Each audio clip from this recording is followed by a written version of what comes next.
ಎಲ್ರಿಗೂ ನಮಸ್ಕಾರ. ನಾನು ಫಸ್ಟ್ ಚಪಾತಿ ಹಿಟ್ಟನ್ನ ಕಲಸಿಟ್ಕೊಂಡಿದ್ದೀನಿ ಚಪಾತಿ ಮಾಡೋಕ್ಕೆ. ಸೊ ನಾನು ಇವತ್ತು ಪನ್ನೀರ್ ಮಸಾಲ ರೆಸಿಪಿ ಹೇಳ್ಕೊಡ್ತಾ ಇದ್ದೀನಿ. ಫಸ್ಟ್ ಬಾಣಲಿಗೆ ಎಣ್ಣೆ ಹಾಕ್ಕೊಬೇಕು, ಒಂದು 2 to 3 ಟೇಬಲ್ ಸ್ಪೂನ್ ಎಣ್ಣೆ ಹಾಕ್ಕೊಬೇಕು. ಅದಾದಮೇಲೆ ನಾವು ಹಚ್ಕೊಂಡಿರೋಂಥ ಪನ್ನೀರನ್ನ ಸ್ಮಾಲ್ ಕ್ಯೂಬ್ಸ್ ಆಗಿ ಹಚ್ಕೊಂಡಿರೋ ಪನ್ನೀರನ್ನ ಎಣ್ಣೆಗೆ ಹಾಕಿ ಫ್ರೈ ಮಾಡಬೇಕು. ಸೊ ಅದೊಂದು ಸ್ವಲ್ಪ ಫ್ರೈ ಆಗಬೇಕು ಎಣ್ಣೆಯಲ್ಲಿ. ಅದಾದಮೇಲೆ ಇದಕ್ಕೆ ನಾವು ಚಿಲ್ಲಿ ಪೌಡರ್ ಹಾಕಬೇಕು. ಸೊ ಪನ್ನೀರು ಮತ್ತು ಚಿಲ್ಲಿ ಪೌಡರ್ನ ಹಾಕಿ ಚೆನ್ನಾಗಿ ಮತ್ತೆ ಒಂದ್ಸರಿ ಫ್ರೈ ಮಾಡ್ಕೊಬೇಕು ಎಣ್ಣೆಯಲ್ಲಿ.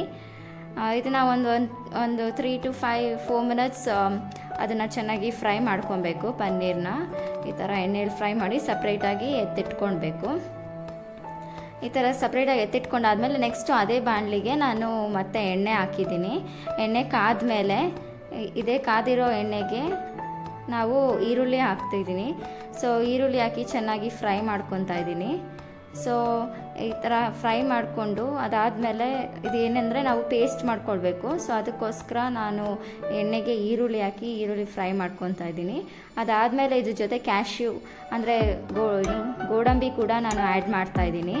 ಸೊ ದ್ಯಾಟ್ ಇದೆಲ್ಲ ಪೇಸ್ಟ್ ರೆಡಿ ಮಾಡ್ಕೊಳ್ಳೋದಕ್ಕೋಸ್ಕರ ಇದನ್ನು ನಾನು ಫಸ್ಟ್ ಎಣ್ಣೆಲಿ ಫ್ರೈ ಮಾಡ್ಕೊತಾ ಇದ್ದೀನಿ. ಅದಾದಮೇಲೆ ಇದಕ್ಕೆ ನಾನು ಟೊಮೆಟೊ ಆ್ಯಡ್ ಮಾಡಿದ್ದೀನಿ. ಸೊ ಈರುಳ್ಳಿ, ಗೋಡಂಬಿ, ಟೊಮೆಟೊ ಹಾಕಿ ಎಣ್ಣೆಯಲ್ಲಿ ಚೆನ್ನಾಗಿ ಫ್ರೈ ಮಾಡ್ಕೊಬೇಕು.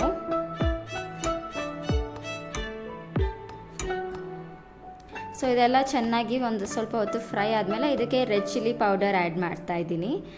ಸೊ ಚಿಲ್ಲಿ ಪೌಡರ್ ಹಾಕಿ ಮತ್ತೆ ಒಂದು ಸ್ವಲ್ಪ ಹೊತ್ತು ಒಂದು 2 to 3 ಮಿನಿಟ್ಸ್ ಮತ್ತೆ ಚೆನ್ನಾಗಿ ಫ್ರೈ ಮಾಡ್ಕೊಬೇಕು ಇದನ್ನು.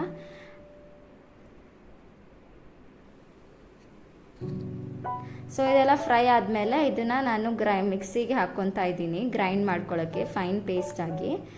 ಆಮೇಲೆ ಮತ್ತೆ ಬಾಣಲಿಗೆ ಎಣ್ಣೆ ಹಾಕಿ ಮತ್ತು ಅದೇ ಕಾಯಿಸ್ತಾ ಇದ್ದೀನಿ. 1-2-3 ಟೇಬಲ್ ಸ್ಪೂನ್ ಅದೇ ಬಾಣಲಿಗೆ ಎಣ್ಣೆ ಹಾಕಿ ಅದಾದಮೇಲೆ ಒಗ್ಗರಣೆ ಕೊಡೋದಕ್ಕೋಸ್ಕರ. ಸೊ ಅದಾದಮೇಲೆ ಎಣ್ಣೆ ಕಾದ್ಮೇಲೆ ಒಂದು ಲವಂಗ, ಚಕ್ಕೆ ಇದನ್ನು ಎಣ್ಣೆಗೆ ಹಾಕ್ತಾಯಿದ್ದೀನಿ, ಕಾದಿರೋ ಎಣ್ಣೆಗೆ.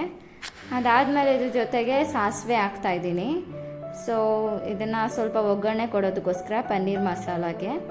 ಅದಾದಮೇಲೆ ನಾನು ಫ್ರೈ ಮಾಡ್ಕೊಂಡ ಪನ್ನೀರನ್ನ ಇದ್ರ ಜೊತೆ ಆ್ಯಡ್ ಮಾಡ್ಕೊತಾ ಇದ್ದೀನಿ. ಅದಾದಮೇಲೆ ಪೇಸ್ಟ್ ಮಾಡ್ಕೊಂಡಿದ್ನಲ್ವ ನಾನು ಈರುಳ್ಳಿ, ಟೊಮೆಟೊ, ಗೋಡಂಬಿ, ಚಿಲ್ಲಿ ಪೌಡರ್ ಎಲ್ಲ ಹಾಕಿ ಆ ಪೇಸ್ಟನ್ನ ಆ್ಯಡ್ ಮಾಡ್ಕೊತಾ ಇದ್ದೀನಿ. ಆಮೇಲೆ ಇದು ಪೇಸ್ಟನ್ನ ಆ್ಯಡ್ ಮಾಡಿಕೊಂಡು ಚೆನ್ನಾಗಿ ಮಿಕ್ಸ್ ಮಾಡ್ಕೊಬೇಕು. ಸೊ ಬೇಕಂದರೆ ಸ್ವಲ್ಪ ನೀರು ಆ್ಯಡ್ ಮಾಡ್ಕೊಬೇಕು, ಸ್ವಲ್ಪ ಕರಿ ಥರ ಕನ್ಸಿಸ್ಟೆನ್ಸಿ ಬರೋ ಥರ. ಸೊ ನೀರು ಕೂಡ ಆ್ಯಡ್ ಮಾಡ್ಕೊಬೋದು ಇದಕ್ಕೆ. ಅದಾದಮೇಲೆ ಉಪ್ಪು ಹಾಕ್ತಾಯಿದ್ದೀನಿ ರುಚಿಗೆ ತಕ್ಕಷ್ಟು. ಅದಾದಮೇಲೆ ಪನ್ನೀರ್ ಮಸಾಲ ಇದೆ. ಸೊ ನಾನು ಆ ಪನ್ನೀರ್ ರೆಡಿಮೇಡ್ ಮಸಾಲಾನ ಆ್ಯಡ್ ಮಾಡ್ತಾಯಿದ್ದೀನಿ ಅದಕ್ಕೆ. ಸೊ ಅದಕ್ಕೆ ಆ್ಯಡ್ ಮಾಡಿ ಮತ್ತೆ ಅದ್ರ ಜೊತೆ ಮಿಕ್ಸ್ ಮಾಡಿಕೊಂಡು ಸ್ವಲ್ಪ ಹೊತ್ತು ಬಾಡಿಸ್ಕೊಬೇಕು. ಈ ಥರ ಮಿಕ್ಸ್ ಮಾಡ್ಕೊಬೇಕು. ಸೊ ನಮ್ಗೆ ಎಷ್ಟು ಬೇಕೋ ಅದ್ರ ತಕ್ಕಂಗೆ ನೀರು ಕೂಡ ಆ್ಯಡ್ ಮಾಡ್ಕೊಬೋದು. ಅದಾದಮೇಲೆ ರುಚಿಗೆ ತಕ್ಕಷ್ಟು ಉಪ್ಪನ್ನ ಆಗಲೇ ಹೇಳ್ದಂಗೆ ಉಪ್ಪು ಕೂಡ ಆ್ಯಡ್ ಮಾಡಿದ್ದೀನಿ. ಎಲ್ಲ ಹಾಕಿ ಚೆನ್ನಾಗಿ ಮಿಕ್ಸ್ ಮಾಡಿ ಸ್ವಲ್ಪ ಹೊತ್ತು ಕುದಿಸ್ಕೊಬೇಕು ಈ ಪನ್ನೀರ್ ಮಸಾಲಾನ. ಸೊ ಸ್ವಲ್ಪ ಹೊತ್ತು ಚೆನ್ನಾಗಿ ಕುದಿಸ್ಕೊಂಡ್ಮೇಲೆ ನಮ್ಮ ಪನ್ನೀರ್ ಮಸಾಲ ರೆಡಿಯಾಗಿರುತ್ತೆ. ಆದಮೇಲೆ ಇದಕ್ಕೆ ಬೇಕಂದರೆ ಕೊತ್ತಂಬರಿ ಸೊಪ್ಪು ಕೂಡ ಲಾಸ್ಟಲ್ಲಿ ಆ್ಯಡ್ ಮಾಡ್ಕೊಬೋದು. That is optional. ಸೊ ಅದನ್ನು ಕೂಡ ಆ್ಯಡ್ ಮಾಡ್ಕೊಬೋದು. ಸೊ ಈಗ ನನ್ನ ಪನ್ನೀರ್ ಮಸಾಲ ರೆಡಿಯಾಗಿದೆ. ಸೊ ನಾನು ಆಗಲೇ ಚಪಾತಿ ಹಿಟ್ಟು ಕಲಸಿದ್ನಲ್ಲ ಅದ್ರ ಜೊತೆ ಚಪಾತಿ ಮಾಡಿದೆ.